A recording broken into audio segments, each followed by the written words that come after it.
Hey everyone. Hello everyone. I'm Meenu Gega, mathematics tutor at Meenu's Maths. Taught more than 10,000 students in last 18 years. Vidya is here.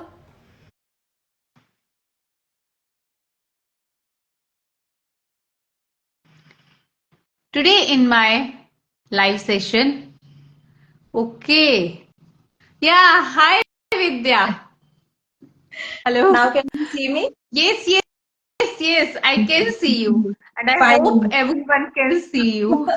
Okay, first of all, today I have invited Vidya here, Viddya Ragotra, relationship and mindset coach, a well-known name in coaching industry.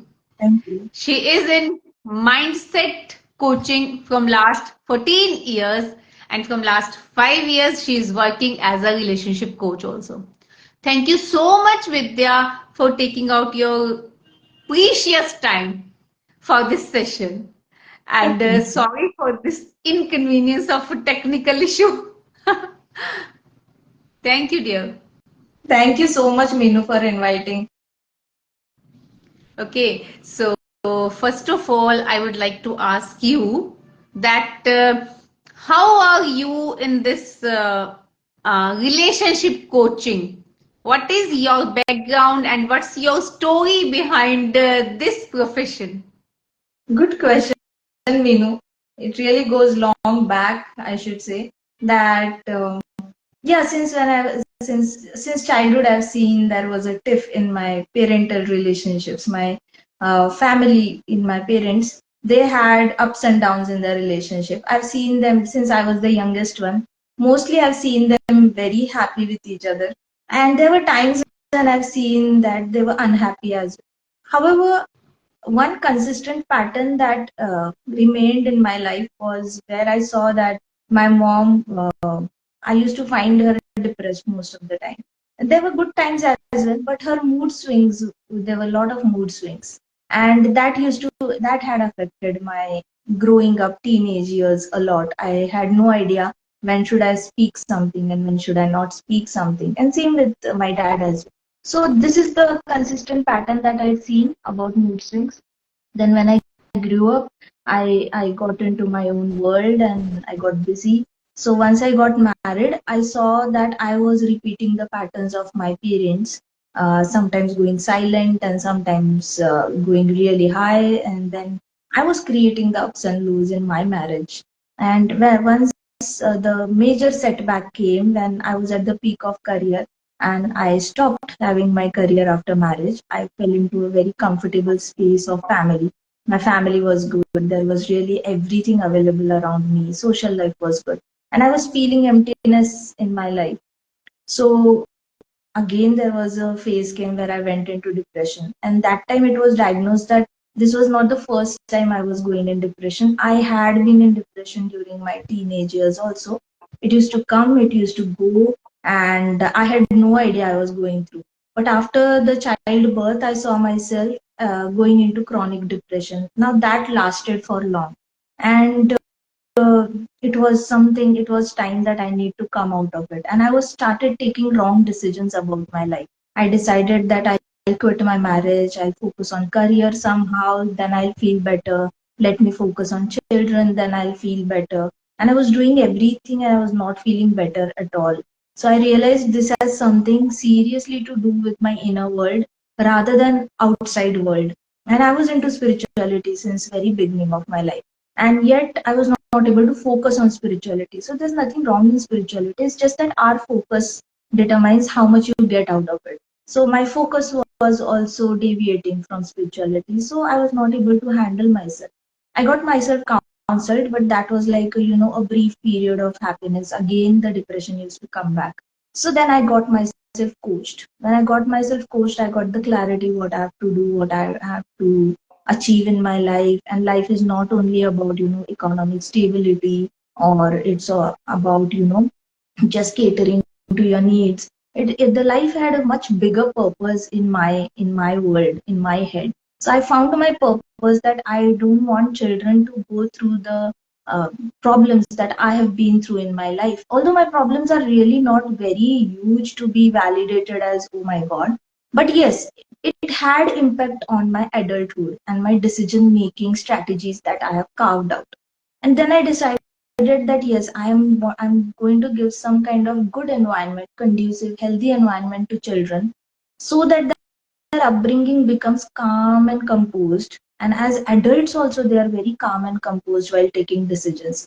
Now that I had corrected all the problems that I had faced in my childhood and my adulthood, I wanted to give the same back to the society. So my purpose was kind of, chalked out. My vision was chalked out by my coach. And I followed my purpose and vision very seriously. And that's how I got into relationship coaching. Me being an army officer's wife, I had a lot of audience to cater to. There was a ready-made audience that I had where everybody was going through domestic problems. So it happened very organically. And even when I set up my practice outside, I saw that the wives of NRIs are coming, corporate lawyers, everybody's wives are coming. And it was more about the relationship problems than anything else. Initially, I started to work through schools and I started to focus on children. Within 8 months or so, I realized that this is not going to give me any success directly working on children. I need to work on their parents because remote control is in parents' hands. So that was one kind of experience I got, that the success was very limited when we directly worked on children. So I and the principal of that school, we got together, we got into meetings, and we decided that okay, the children's problems are not getting resolved just by working on children. We need to involve their mothers now.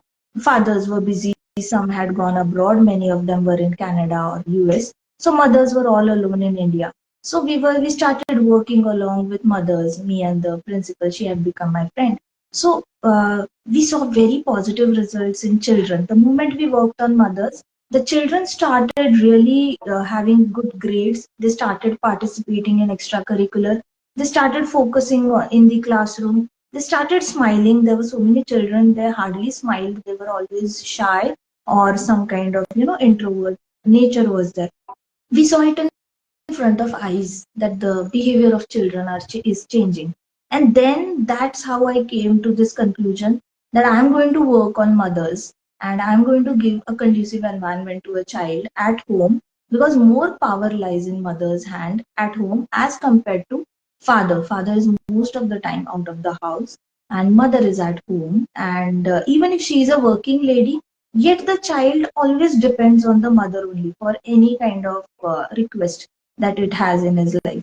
So we kind of, out of 100 students, 80 students always said that it's always mom that we bank upon. It's always mom that we want to go and speak our heart out to. So the ratio was 80 to 2 kind of thing. Two of the children, some children did say we bank upon our fathers, but major children were towards their mom.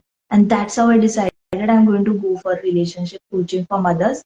Once I started working in army as it is, there's a lot of long distance relationship goes on. Then I worked with couples and RIs and all those, they were staying separate. Then I realized by working only on mother, major problems are getting resolved. And this is how I got into this field. Beautiful, beautiful. So nice.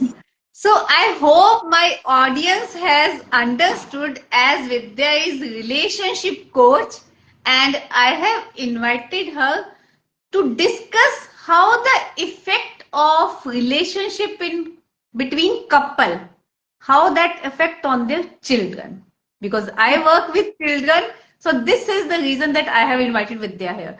Thank you so much for telling so detailed thing, so that I would come to know that how you attached to this thing. Thank you so much. And you're absolutely right, mothers are the, a strong pillar Yeah. for kids. Definitely. So I would like to ask you something, like, what do you say that how can the quality of parents' relationship that influence the teenagers, their own behavior, their own relationship between, in their peer group, this kind of thing. What do you think? How it affects? See, first of all, what I've seen is I'll tell what my clients tell me about and some of the experience that I've had when I've had interaction directly with teenagers. So the first case that I had come across of a teenager, the teenager had come and told me that I often feel confused at home, and it related to my state as well. Then the teenager told me that I just don't know. I feel like I'm walking on eggshells. I don't know when my mom is going to burst on me or my dad is going to burst on me. Sometimes I don't even know why they are behaving the way. I come home and just they both are staying in separate rooms. They are not talking to each other. There's a lot of cold environment at home, and I just have no clue. Then I go to my mom, I talk to her, I try to make her feel better. And if I go to my dad, he shuts me down. He just says, "Go away from here. I don't want to talk to you, neither your mother." So the teenager was going through a kind of state where there was constantly chaos in his head. And then he asked me, what should I do so that my mom feels happy at home? And I started wondering that this child is not even at this age. The child should be thinking of themselves. What do I want to become? What about my studies? How should I score more? How should I really work on my competition? Anything related to future design, but trying to make mother happy. So that's what was the turning point for me to understand that yes, children are constantly pressurized unconsciously. They feel the pressure of making their parents happy. There was another case where the father's business had gone down, and the child, that he was the eldest son of the family, and he had two younger sisters. So younger sisters ended up doing some tuitions or dance classes and all that, but the elder son, he was planning to become a civil engineer or mechanical engineer, and he constantly felt the pressure that he had to support his father in that, and his mother is not talking to his father because he messed up with the business. So he came to me and he said, "What should I do so that I can financially support my father? How can I make him feel comfortable at home and outside as well? He's really feeling bad about the business." And that was the time when his 11th standard was going on. And I said, "What do you want to become?" He said, "It's long, it's a long, a leap. It's going to be 3 to 4 years, 5 years for me to start supporting my father, but I want to support him somehow."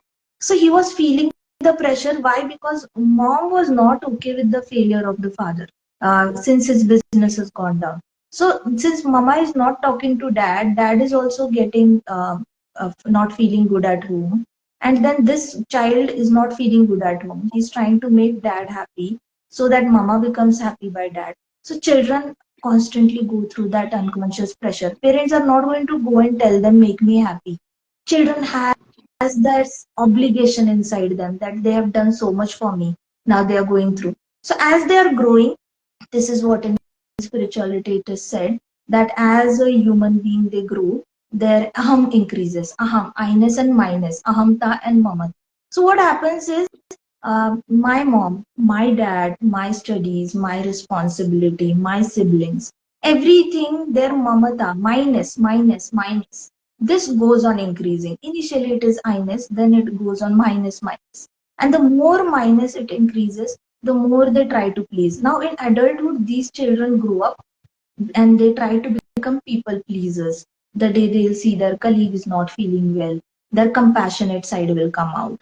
When they see their friend is not okay, but everything, their compassionate side will come out in front of everybody other than spouse. Why? Because they saw mama not being compassionate to dad, dad being not compassionate to mom. So other than romantic relationship, they will be compassionate to everybody. Now that is some unhealthy pattern and a serious problem now. And that grows on to become a real problem where they are applying compassion everywhere and they're trying to feel good about themselves because they have applied compassion in their teenage. They have tried to apply compassion and they are deriving their self-esteem, self-worth, self-love somewhere. They need to feel good about themselves because nobody's appreciating them. They are really struggling with their own struggles. Parents are struggling with their own financial issues, their own relationship issues, their own dreams are crushed. So children somehow are trying to get into their good books, trying to make them happy. End result, they are always confused. They have no idea what they want to do. They are learning with experience. ऐसे करते हैं तो अच्छा feel होता है, ऐसे करते हैं तो मम्मा को अच्छा लगता है, ऐसे करते हैं तो पापा को अच्छा लगता है. Then they constantly feel guilty also. Many a times moms will say, आप बच्चे नहीं होते तो मैंने कब का शादी छोड़ देना था. Then fathers will also say, if you I didn't have so many stomachs to feed, then I would have gone to Himalaya, or I would have gone and enjoyed with my friends. I'm doing it everything for you and you don't value me. So a child now is growing up with a guilt that he is responsible or she is responsible for the togetherness of parents. They want independence, they want freedom, but I am the reason they are compromising on their dreams and goals and happiness. So I'm not a good person. Another thing is, the child starts hating himself or herself also, because mama is seeing a personality of her husband in her child. She hates that side of personality of the child, and now she's trying to groom the child so that the child doesn't become like father. Although the child has inherited some genes of the father, mother is going to try that this thing should not be there in my child because my husband lacks in this. Husband is also not wanting the child to have certain part of his wife's personality. So husband is constantly going to tell the child, this is all okay, but don't be like your mama, she's always this and that.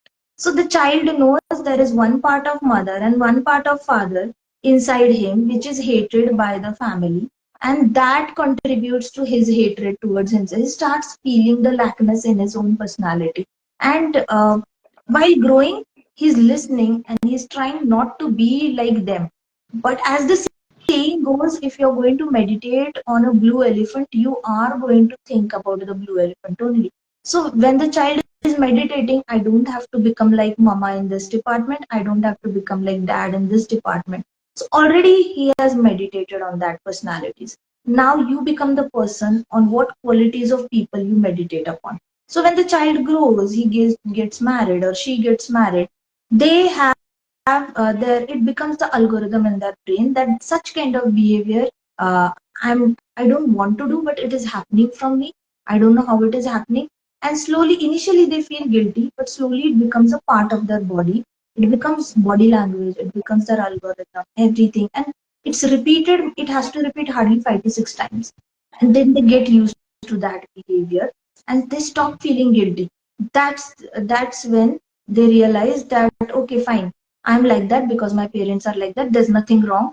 Today my parents are going on very well. They're still together, although they're fighting. It's okay. I can behave the way I am behaving. So he never thinks about correcting it because his mama never corrected herself. His father never corrected himself. Guilt is another thing. Another thing that I've observed is children who come to me, they are drained and fatigued. They are thinking. They are not finding answers. So they constantly feel drained. They have book in front of them. They are not able to memorize the things. They are able to grasp, but they are not able to memorize. Some children they are trying to memorize things, but they are not able to retain the things when they are required. So the focus is totally disturbed, and they feel angry and overwhelmed all the time. They are always angry. There is one case where the son used to give a very what do we say, slang words to his father and mother, and they used to say, he used to tell them on the face that you just let me grow up, I'm going to kick you both out of the house and all those things. Where is this language coming from? Somebody in the house had used the language and he thought it is very normal to use this language. Then he got bullied in the school also because he tried to use this language in his childhood in school. There are children who are not going to take such kind of language. Some children, seniors, they tried to bully him. Now he picked up the pattern of bullying from the seniors in the school, and when he grew up, he started bullying the juniors. So when he was getting bullied in the school, he was getting bullied in the house also. When he grew, he started bullying other children in the school. He started bullying his parents at home also. So these are certain things that we see that children go through when they see there is a disturbed relationship at home, and they are just carving out some kind of niche at their home. They're trying to make their presence felt. Now, it can be in a negative manner or positive manner, but they need attention and at any cost. And they are going to take attention no matter what, be it in negative manner or be it in positive manner. Be it they can become totally obedient, submissive, and people pleasers to get the attention, or they can become negative, they can become bully, and they can use slangs and they are going to get attention. In any which case, it is extreme ways. It is a severe scream and a call for attention. Look at me, I exist. Look at me, my feelings matter. Don't invalidate my feelings. Don't invalidate my emotions. I am a person. My opinions need to be regarded. Mother can't regard the opinion of child if the mother's opinion is not respected by the husband. Husband cannot validate the emotions of child because husband's every opinion is considered as some kind of gospel truth at home, and again it is disregarded. These days wives are also giving it back very nicely to husbands, and they are not considering their opinions. So when the child sees nobody's opinion is really respected, why my opinion will be respected? So the child Yeah. stops the introspection method. Now So, we Eddie, can give opinion on, yeah, go ahead. so basically, what I understand, Vidya, if when a husband wife couple is having some issues in their relationship, definitely they are being affected, definitely. Obvious. But child is really, I think the condition of child is painful. Yeah, it It's is really painful. painful. As you were describing, really it was hurting that how what is going through in kids' heads. They can be of any age. At this time, we are discussing teenagers. So, as you are telling me the things, if I say there is a couple that is, their relation is very harmonious parental relationship, and other side little toxic, and we can say tumultuous, Yeah. that kind of relationship. What do you think that how much it will affect child's emotional well-being? Whatever it's actually it's affecting in all ways. Yeah. In every, I think, in every aspect of child. Yeah. So how it in its inner emotional well-being, how it is affecting?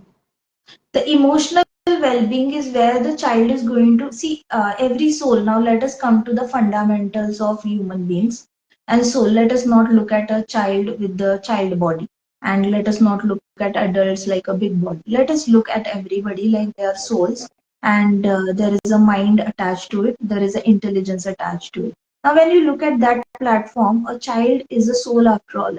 He's going to try and find happiness somehow.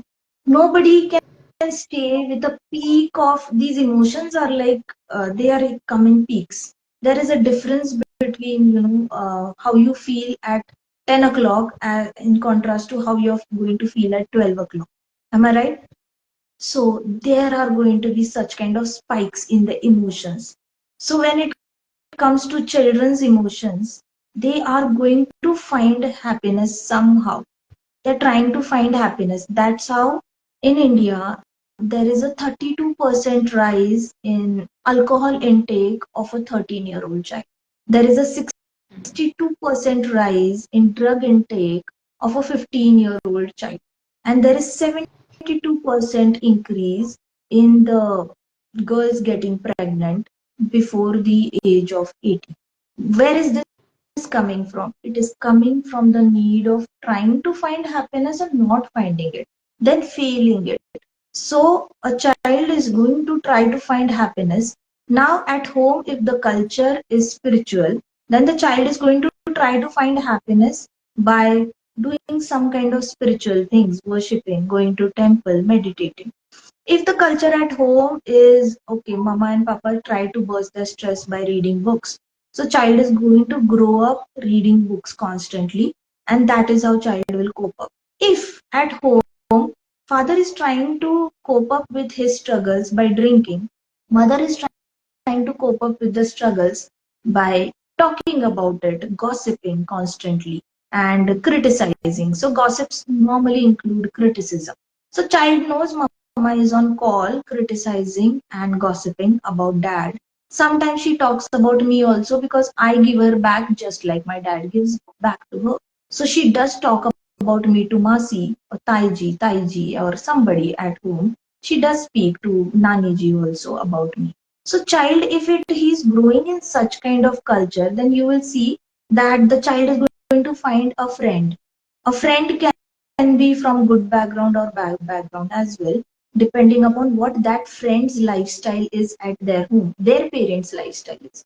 Based on that, the child is going to find happiness. Either he'll start partying a lot, he'll start roaming around, he'll start, just biking, hiking, cycling, working out a lot, working out on their body. Some children will even try to score first rank, second rank. They will try somehow to get recognized, and they will find happiness wherever they get recognized. If they take drugs and they get recognized in drug community, yes, they will go for it. If they get drunk and the friends say, wow, you did really, you said this and it was so much fun and you're such a cool dude, you're such a cool girl, then they are going to do that. Wherever they find recognition and acknowledgement, they are going to go in that direction. So it depends on what circle they choose. Yeah, recognition. That is really that everyone wants. And a Yeah. child who is in these kind of circumstances, definitely they want more. Vidya, have you seen in your experience, in your cases, sometime uh, some direct impact of this relationship of couple on the child's academic journey, Oh yeah, many. academic performance, you can say. Have you seen direct impact? Yeah, yeah. Everybody, almost everybody. Many mothers do come to me and tell me that the child is not able to focus, not able to. So there was a case where the mother told me the child listens. There used to be a lot of fights at home, and the child in childhood only found a way out of it. He used to listen to songs by some singers, English, Michael Jackson or somebody. So he got used to putting his headphones loudly and play the music loudly on his ears whenever there was conflict going on at home, because at home the conflict was at high pitch, the sound was at high pitch. He tried not to listen to what mama papa said by this thing, and he got into this habit of singing songs. Every time he saw there was some kind of panic at home, he started singing songs. Now the same pattern came in him when he was studying. Every time while he came to me and he told, I read four sentences and after that the song comes in my head. Then I read four sentences, again the song comes in my head. And he was not able to focus. It's not that his mother had tried, his mother was a doctor, so she had tried giving him 1 hour of singing time, and then you sing as much as you want, and then you can go ahead and study. But even after giving 1 hour, 2 hours, 3 hours of time out, yet the child was not able to bring the songs out of his head. What did that mean? The inner conscience was pushing the feelings of panic and anxiousness. The moment he sat for, it was his 10th standard, he was getting anxious regarding the studies because the pressure, peer pressure was a lot. His cousins were scoring very good, and he had that pressure that he had to keep the head high of his father and mother. So the moment books he opened, he got anxious. Now, anxiousness triggered panic. Panic triggered English songs. So everybody thought it was because of English songs that he has heard. That's why the songs are coming back. They didn't know the underlying reason that the child is getting anxious by looking at books. And where is the anxiety connected? The anxiety is connected to when his parents used to fight and he used to constantly feel, ab kya hoga? Do I have to go and stay with my mom at her parents' place? Will my mom abandon me? And I'll have to stay near dad and I'll have to stay with dad, then I'll have to cook for him. In the night he drinks, so I'll have to stay awake till 11 o'clock until he goes to sleep and I'll have to clean up. So he started thinking all those things. Now those things connected, those neurons connected, and it affected the academics. There are many such cases, I can go on and on. However, it is true that in school also many principals who talk to me and teachers who talk to me, they do tell that we are not able to solve the cases where children are not focusing at all. We tell them focus. pin drop silence, focus, and they are all the time lost. They are all the time. So this is what academic performance gets affected when the environment at home is disturbed. So basically, academic performance is affected a lot due to this kind of relationship. So one more question, um, like, do you think in these kind of conditions due to parents' relationship, a child can be emotionless? Numbing. Yeah, that is called Yeah, as numbing. they are not able to understand. Are they happy or sad? What are their interests? Am I right here? Mhm. Have you seen these kind of cases when they behave like I am happy, but Hmm. actually they don't know reality. They don't want to feel pain. They don't want to be sad. Even in the sad situations, they smile and they show, yes, I'm good. Yeah, it's true. They What do start you laughing out think? of These nowhere. kind of, in this kind of condition, is it worse? There was a Is it client who worse? had come to me and she said that when she saw her parents fighting in childhood, she somehow had read somewhere that whatever memory, negative memory is coming or it is happening in front of you, it can be overwritten by a good memory. Now she had randomly picked up that out of context somewhere. I don't know where she read it from. That is definitely something, a very wrong concept. So she said to me that what I did was whenever my father asked my mom to get out of the house or whenever my mom left me. So what I started doing is I started to erase that memory by putting some good memory on it. Now how to put a good memory? She will do such certain things. She'll start laughing. She'll start talking to other family members or friends. She'll go out. She'll shop for herself, or she'll just do window shopping. So she found some other method to cope up with whatever she was feeling. Now what happened is that she was doing it and she continued to do it. Unfortunately, when she got married, she manifested a husband who was equally violent like her father only. He was really not good with her, and physical violence was there, verbal violence was there, lot of silent treatment, financially she was starved, and she was made to do all kinds of work at home and not given any kind of acknowledgement. So they had a big bungalow. So she was asked to take care of the entire 3 floors of the bungalow, do all the work, and she's pretty educated. Yet she ended up complying to all his demands. She became submissive.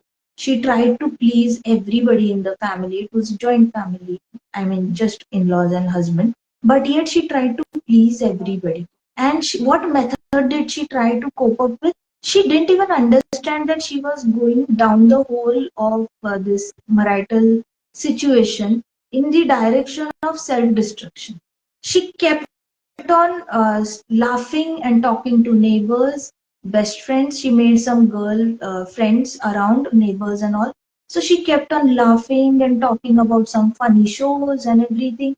And every time something happened, one night before the husband must have beaten her, the next morning she's talking as if nothing has happened. She's putting on a concealer and she's laughing and having a blast. She's going for some kind of temple, some kind of program. So she said that, and she came at the last moment after 3 suicidal attempts. She had come to me, and I said, "What are you doing till now? Since last 8 years, every day you're getting beaten. What did you do to solve your problem?" And she said, "I did this, I did this. I tried to overcome this memory, and that's how I was surviving." Now the bad thing that happened was she didn't realize what was happening to her. Unfortunately, in mind she was visualizing something good and bad was already happening to her. It took a long time for diagnosis also. She couldn't diagnose, she was in chronic depression. She had generated anxiety issues, breathlessness, panic attacks. Her lungs were not functioning well. Her appetite had got affected. So now it had come on her body, and she only realized when her daughter got hit by her husband at the age of 8. Now, these are the wrong effects where the child comes up with some kind of coping mechanism in their own head and then they become numb. They become numb to the pain. They are okay with the physical violence, they are okay with the verbal violence. That's what they have seen in life. So they become numb to the pain and they learn how to overcome their pain by their own. And the diagnosis takes long. The more the diagnosis will take long, the more time it is going to take to resolve. And the less the willingness to resolve as well. More of the quitting mindset. I don't want to solve this. I'm used to living like this and it's okay, perfectly okay. So this is the huge side effect of trying to cope with this way. So It's they really do very numb. long and deep discussion to understand child psychology. One question is coming in Hmm. the from the audience Yeah, this is by really Charlie. Use does child become forgetful or develop tics? takes This what is the is meaning question. of this. I think there is some What misspell. is the meaning No of problem. text? Charlie, If please I type was again. saying forgetful, I can tell you what happens. That it happens to adults mostly. I've seen the adults who are used to doing multiple things at the same time, and they are trying to overcome the stress by gadgets. So this is what the latest information I'll give you. In 20 from 2021 to 2023, I'll give you the information how it has affected the memory of adults and children also. Since COVID has happened, the technology has really spread far across in every household. Everybody is glued to the screen, even in the family, on dinner tables and get togethers. Everybody is constantly having the blue screen radiations on their face. They might use glasses and all those things. But now the adults, including senior citizens, they are trying to numb the pain that, and regrets that they have had in their entire life by gluing to the screen. The youngsters who, through COVID, after COVID, the couples are trying to numb their pain by gluing onto the screen and on social media, chatting and talking to different people other than the family people. Same is with the children. What happens is when you're trying to shut down the thought process, by diverting your mind towards your career, work, social circle, online, gadgetization, whatever is your problem, you keep that problem aside and you try to divert your mind by doing something else. It can be drawing, it can be painting, it can be yoga, it can be pranayam, it can be some kind of recreational or talking to somebody. So you know that the problem is here and you are trying to divert your attention. That is where the memory loss comes into picture, where you see that they are forgetting everything quite often and they are not able to remember because subconsciously they are constantly thinking about the problem. I met an artist today morning. I was having a session with that artist, and she's very good at painting, and her she's into the architecture industry. She's invited everywhere for painting the walls and all those government projects and all. But whenever she's painting, she has that picture in her mind. She should feel it's a stress buster. She should feel happy about it. But in the background, she knows what the problem in her life is. That is constantly running. So what happens is she's forgetting on her deadlines. She's forgetting on her what she has to do, what she has to do. And everybody, majorly 90% of my clients are going through forgetfulness. If something is asked for them, submit it on Tuesday, they're submitting by next Tuesday. They're not able to focus on their work. Forgetfulness is an inherent part of diverting your mind from the current problem and trying to find happiness in 10 different things. Definitely, definitely. You know, actually, this pain is really a long discussion. But if I ask you in small things, that means that my audience understand a small answer, that if some relationship, parental relationship is going to its worst thing like divorce or some separation, this kind of thing, what do you say? How can teenagers cope up in these kind of situations? Because it's really it's happening a lot nowadays, and I have in my students, I have these kind of a lot of cases when students are facing the issues, and it will be really helpful for me also to listen that how can as a teacher I can help and how can teenagers can cope up from these kind of situations at home. What do you say? say teenager is quite a grown up person, I should say. We should not treat teenagers like they are children anymore. Their brain is developing and mostly they understand most of the things. It is just that they are not able to conclude anything. They do understand, they do grasp everything. They are unable to conclude. The only thing that I would suggest is that a child needs to have the maturity in a right direction. The child needs to learn how to draw the boundaries.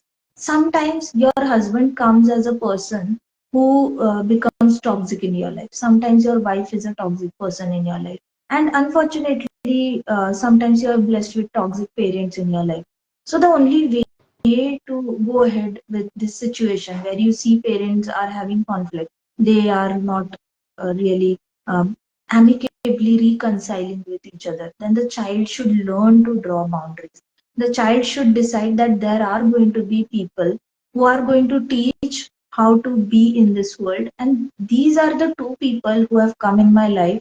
They are teaching me how to not be in this. So it is very important to learn the don'ts of this world as well, and God is teaching you those don'ts in a very practical manner. If you're going to see some theft happening in the neighbor's house, naturally you're going to see that the thief is getting caught. Then you're going to learn that I don't have to get into the theft anyways in any time in my life. I know how it looks like when the police catches the thief. Similarly, what I don't have to do is the major learning that the child should be taking from parents' behavior.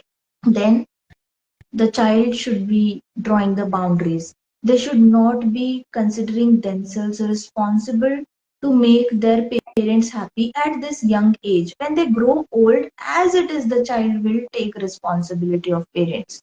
But this is not the age to take emotional responsibility of parents. They are adults, they will manage on their own. A child should never ever take the burden of making his parents happy in teenage, at least in teenage, it is only there is only one duty of the child in teenage, and that is to be focused on what work is allocated to the child, what is the occupation of the child.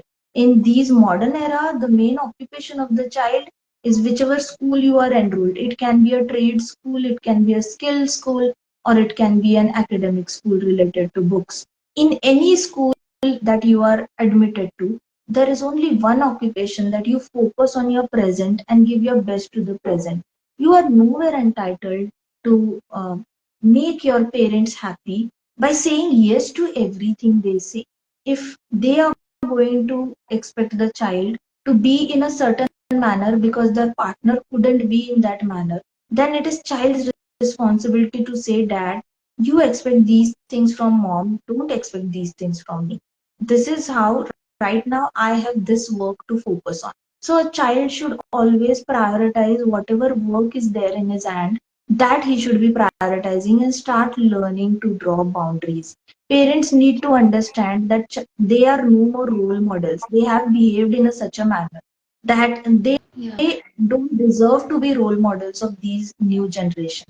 Now, if they are not the role models, they need to step back. They are not going to step back unless the child asks them to step back. It is good to be obedient. Be obedient to your parents, but not feel responsible for their happiness. They are adults. They should be understanding on their own. A child should be focusing on whatever occupation he is into A very at that beautiful moment. message. Yeah. Really, Vidya, a very beautiful message, I will say, to all of teenagers that be obedient, but it's not your duty to be that happiness of parents. They are adult, they will handle themselves. Yeah. You should handle you, your things. What are your priority at this time? If your academic performance, that is your first thing.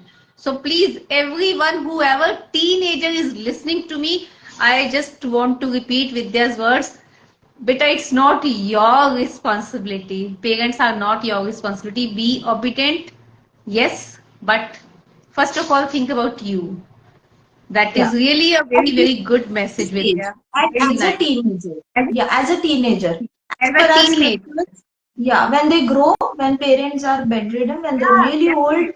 it is their responsibility. They can't do away with that responsibility. For them to be able to take care of parents when they grow old, children need to be focusing on their current work that they are doing, really settle down economically, emotionally, work with therapists, work with Yeah. coaches, get rid of all the negative things that parents have put on you. Once you start earning, get into this kind of programs and work on yourself first of all, so that you get rid of all the crap that has been put in head by the situation of this journey of life. You have fallen into it, and it's in your hand to get rid of that crap. So once you start earning, get rid of this and take good care of your parents when they grow old. Never ever let them go just because they were not successful partners. That doesn't mean that they don't love you, but it is your responsibility. When they grow old, children must take responsibility of their parents in old age, not in Definitely. teenage.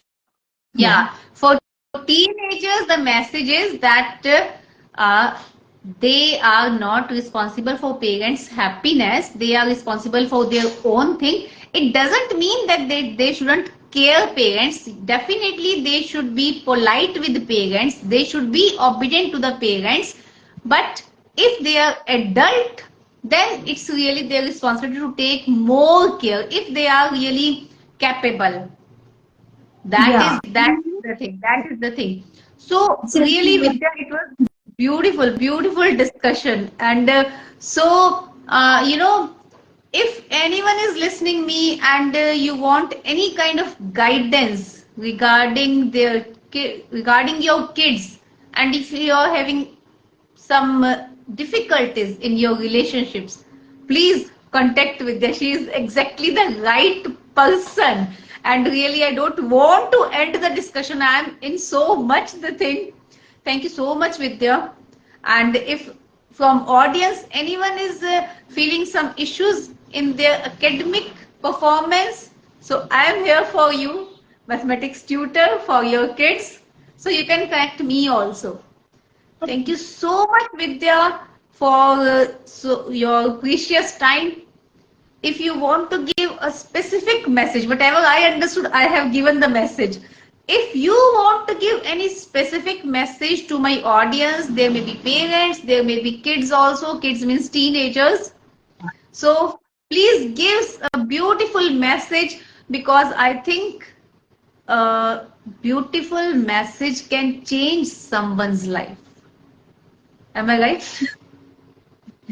So to teenagers, Yes. I would like to say, your audience is teenagers, Meenu. So I would like to tell them that don't go to advise your mom or dad regarding separation. If your mom is wanting to stay with your dad and she's trying to work on the relationship. I've seen teenagers not being aligned with the goal of mother. They are forcing their mothers to separate from the father who is having some relationship outside or really not treating their mother well. So, as I told you, the minus increases. So, teenagers are trying to influence the decisions of mothers, and they are saying, if you stay with dad, then we are not going to really talk to you and all that. Don't get into the matters of adults. Understand your position in the house. You are young, you are teenagers. Do not advise your mom, do not advise your dad. Do not get into the gossip of what mom talks about dad to you and all. If they are trying to be your friend and they are trying to pollute your mind by talking wrong about their partners, like mom is talking about dad or dad is talking about mom near you, then draw a boundary and tell them, anything said and done, she is my mom, she has given me birth, so please don't talk wrong about her. If mom comes and talks to you about dad, then tell her, everything said and done, he is the one who is reason, who is the seed giving father, so I don't want to listen anything against him. I know you both have issues. I know you are capable enough to solve it on your own. I'm sure one day you will solve.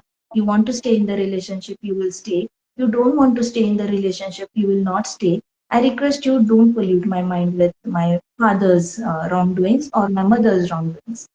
Be very impartial towards your parents and do not influence their decisions in any ways related to divorce, separation, or even staying together. Stay out of the equation when it comes to couple conflicts. You treat yourself as a very individual. That is the one message I would like to give to teenagers, especially. And do not hop on to conclusions. You have no idea, your parents must have had really good time, they must have spent before you were born even, and that's the good memories that they are holding on to, and they want to love each other, they want to stay together. Somehow they are not able to stay together. So there are certain area of their life which you are completely unaware of. You are seeing only a part of their life. Don't come to conclusion and don't get into it. Plus, parents who are having conflicts, stop treating your children like they are your best friends. Do not find a friend in your child at all. Friendship happens at equal level. Friendship happens at equal level. Remember that. Friendship happens at equal level. It doesn't happen with a child who is 30 years younger, 25 years younger, or 20 years younger. Friendship also doesn't happen with 20 years elder people. So don't unnecessarily grow your child faster by sharing anything and everything with them. There has to be a discreetness with the child. The child needs to understand his position. When he understands that my parents don't share everything with me, now that is going to keep the child safe. Don't try to open up any financial details. Don't open up with your emotional details. Don't open up with your negative experiences. Not with child.